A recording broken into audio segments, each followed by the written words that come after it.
जय श्री कृष्ण दोस्तों। चलिए महापुराण श्रीमद् भगवद गीता का पाठ शुरू करते हैं। अध्याय 1 अर्जुन विषाद योग। पूरी कथा महाभारत के युद्ध से पहले की बात है। धृतराष्ट्र जो जन्म से अंधे थे अपने मंत्री संजय से पूछते हैं, हे संजय, कुरुक्षेत्र की पवित्र भूमि में युद्ध की इच्छा से एकत्र हुए मेरे पुत्रों और पांडवों ने क्या किया। संजय दिव्य दृष्टि से युद्ध भूमि का वर्णन करते हैं। युद्ध की तैयारी कुरुक्षेत्र में दोनों सेनाएं आमने सामने खड़ी थीं। कौरवों की ओर से दुर्योधन, भीष्म, द्रोणाचार्य, कर्ण, कृपाचार्य, शल्य, अश्वत्थामा आदि महान योद्धा थे। पांडवों की ओर से युधिष्ठिर, भीम, अर्जुन, नकुल, सहदेव, द्रुपद, विराट, अभिमन्यु आदि वीर उपस्थित थे। दुर्योधन अपने गुरु द्रोणाचार्य को पांडवों की विशाल सेना दिखाकर चिंता प्रकट करता है और भीष्म पितामह को सेना का सेनापति बनाता है।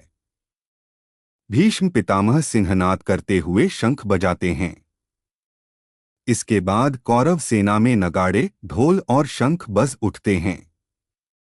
पांडवों की ओर से भगवान श्री कृष्ण और अर्जुन अपने दिव्य रथ पर स्थित होकर शंख बजाते हैं। कृष्ण का शंख पांचजन्य, अर्जुन का शंख देवदत्त, भीम का शंख पौंड्र, युधिष्ठिर का अनंत विजय से आकाश और पृथ्वी गूंज उठते हैं। अर्जुन का मोहर्जुन भगवान कृष्ण से कहते हैं, हे केशव, कृपया मेरा रथ दोनों सेनाओं के बीच ले चलिए ताकि मैं देख सकूं कि युद्ध में कौन कौन खड़ा है। जब कृष्ण रथ को बीच में ले जाते हैं तो अर्जुन अपने सामने देखते हैं अपने ही भाई, गुरुजन, मामे, मित्र, पुत्र, पितामह संबंधी। यह दृश्य देखकर अर्जुन का हृदय द्रवित हो जाता है।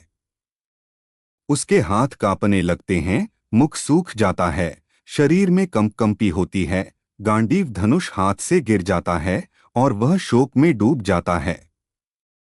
अर्जुन का तर्क और विषाद। अर्जुन कहते हैं, मैं अपने ही लोगों को मारकर राज्य या सुख नहीं चाहता। गुरुजनों और बंधुओं को मारना पाप है। कुल का नाश होने से धर्म नष्ट हो जाएगा। स्त्रियां दूषित होंगी और वर्णसंकर उत्पन्न होगा। इससे पितरों का श्राद्ध बंद हो जाएगा। ऐसा जीवन व्यर्थ है। अर्जुन स्पष्ट रूप से कहते हैं, हे कृष्ण, मैं युद्ध नहीं करूंगा।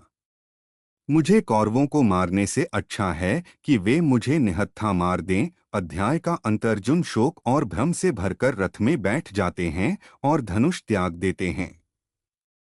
संजय धृतराष्ट्र से कहते हैं, हे राजन, इस प्रकार युद्धभूमि में अर्जुन विषाद से भर गए। यहीं पहला अध्याय समाप्त होता है। अध्याय 1 का सार। यह अध्याय गीता की भूमिका है। अर्जुन का मानसिक संघर्ष दिखाया गया है। धर्म, करुणा और मोह के बीच उसका द्वंद्व सामने आता है। यहीं से श्री कृष्ण के उपदेश की आवश्यकता उत्पन्न होती है।